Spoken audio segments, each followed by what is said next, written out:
You must understand this. See, one thing is, you have not seen the world. You have only seen it the way it's reflected in the mirror of your mind. Yes? You're not seeing the world as it is. You're seeing it in the mirror of the human mind as it is distorted in a particular way. If you were a grasshopper, you would be seeing the world very differently. If you were some other creature, you would be seeing the world very differently. So your mirror is a certain level of prejudice. Among all the creatures,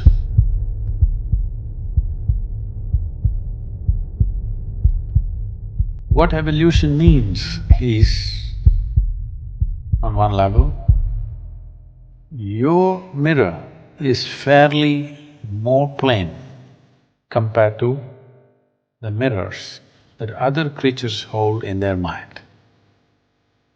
Suppose there is a tiger here, I'm talking about the animal. If there was a tiger here, he looks like this.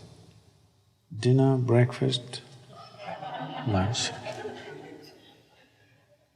He can't think beyond that. Because his mirror is like that. The mirror of his mind shows him only food.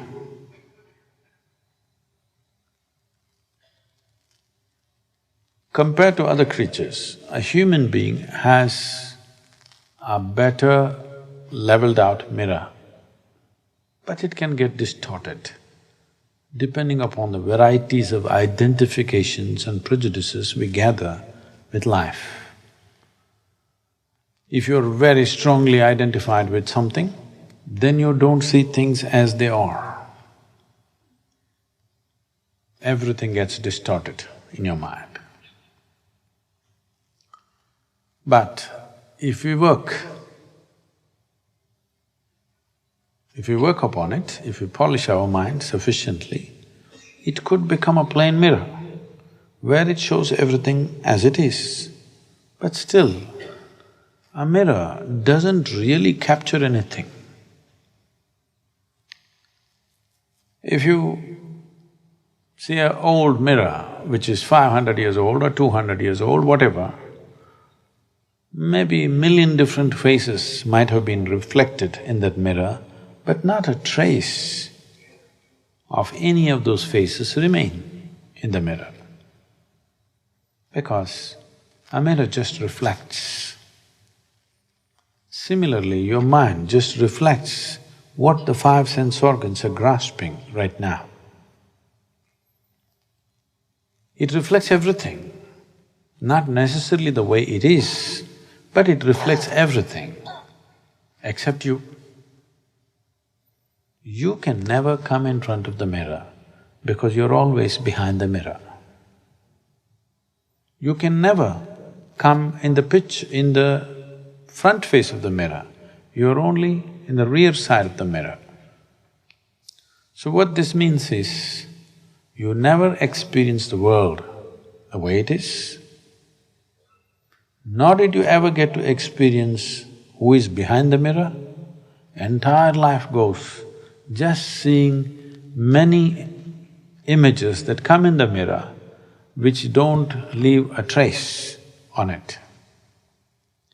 This is the reason why over 80% of the people, the moment of death, if you watch them carefully, you will see they're bewildered.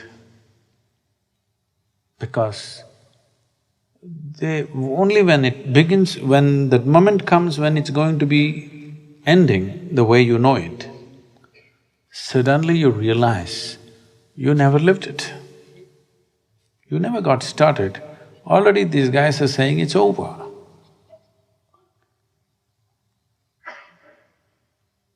You will see people who had strong experiences, not necessarily because of their enlightenment or something. Let's say they had very strong experiences in terms of very powerful situations or events in life, maybe wars and revolutions and extreme situations, even accidents, extreme situations where there was no room to think. There just was a big drama happening, where in many ways the mirror of the mind broke and something more happened for whatever reasons. Either pleasant or unpleasant, it doesn't matter. You will see only such people will either die in joy or in pain. All others die bewildered. Even if there is physical pain due to some ailment or some bodily state, when that moment comes, you will see this confusion because suddenly you realize the last moment you never got started and it's getting over. So either you must see the creation as it is, or you must experience the one behind the mirror. If both these things don't happen, all you watch was what are the reflections on the mirror, this is not life. There is no purchase to life, there is no roots to life, it's just passing. The activity of the mind and the activity of the body is the only satisfaction most people have, because they do not know the bliss of their being. So, we don't want to shatter the mirror, we want to keep the mirror, but we want to find a way to slip behind the mirror. Shall we? The simplest and the most stable geometric form is a triangle. Okay. Yeah, put the dog things down. Just close your eyes and just stand facing them. Stand whichever way you want, keep your arms this way, that way, hold that position for some time and stand one pose, something. When he stands like this, I want you to look at his thing not as a human being, just as geometry. Just at least start seeing how many triangles in this. Stand some other way.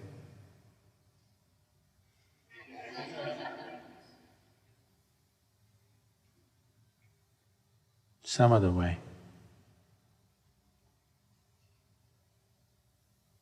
I wanted to just keep looking, how many triangles, how many triangles?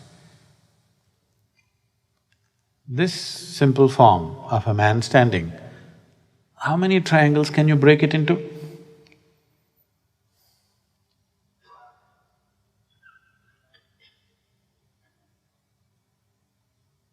So if you're seeing 3, 4, 5 triangles, try to make it into 25. If you're seeing 25, try to make it into 50. If you're seeing 50, try to make it into 500. Like this, make it into more and more and more. Let me see.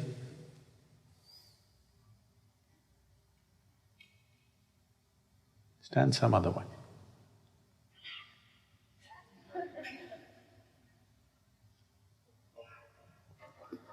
Just stand bending some other way. At least one on his sleeve you can see for sure.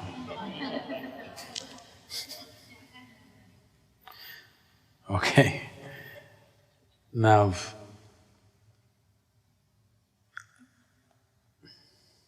thank you. What, you like the performance?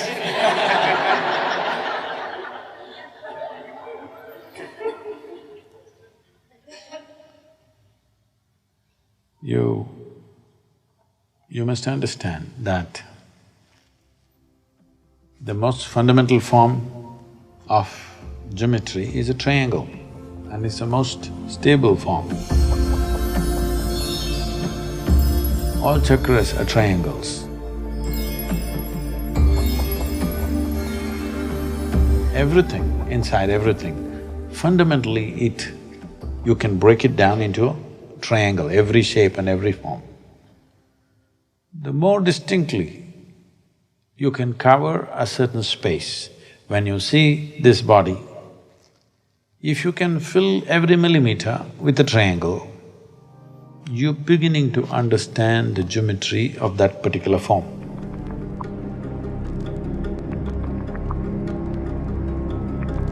You saw large triangles, you will see some parts of the body will be cut off. Yes, if I make this body into 3 triangles or 5 triangles, some parts will be cut off, it can't be included. And some empty spaces where there is nothing will be inside. So if I have to make this completely occupied by triangles, I will have to make it into 10 million triangles.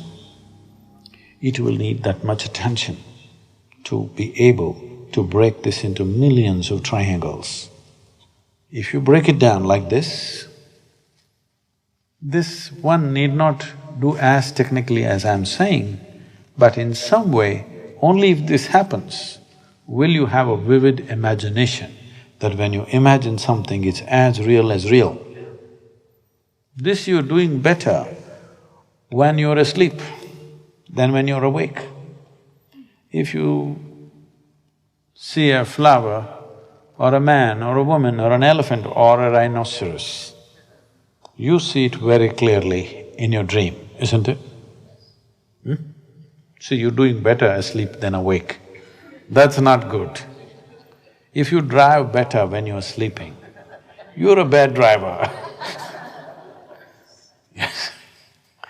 If you're a better driver when you're sleeping, that means you're a terrible driver when you're awake, isn't it?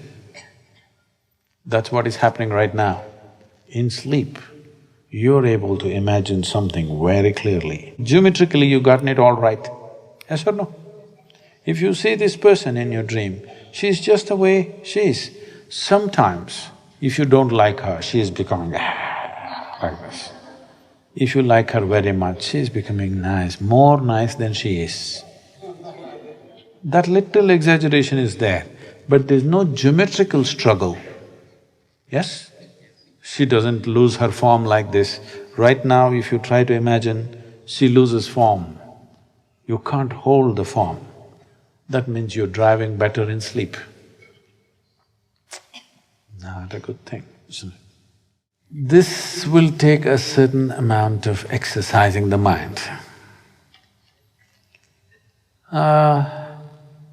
You may not get to do much in 2 days or 1 day, but if you start this, if you understand how, if you at least understand the process, how, you can do it anywhere. You can sit in your office, seriously at work, but not work.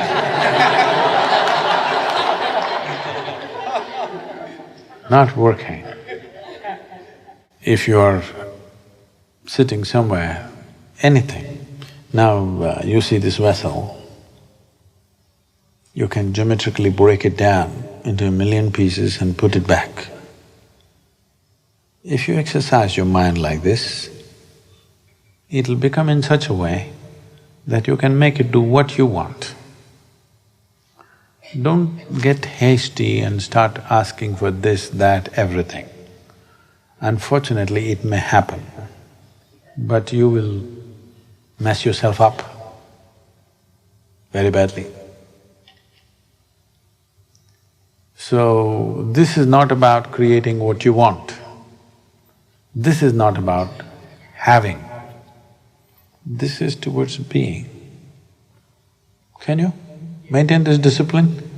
Just because you have some kind of capability, you will not start asking, what is that, $1.2 billion lottery? What? Rollerball, huh? Powerball. So Powerball, Powerball, Powerball.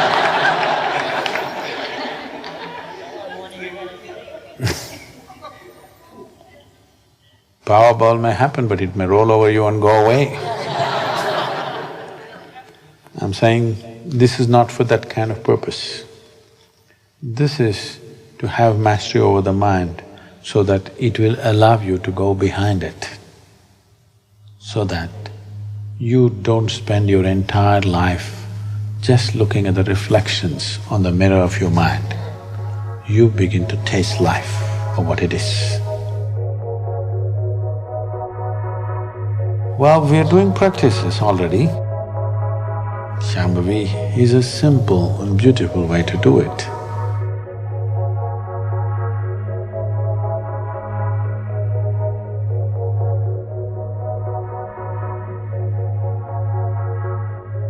But I'm sure many of you are not able to stay there. But if we really want to just be there all the time, then a little mastery over the mind will do good.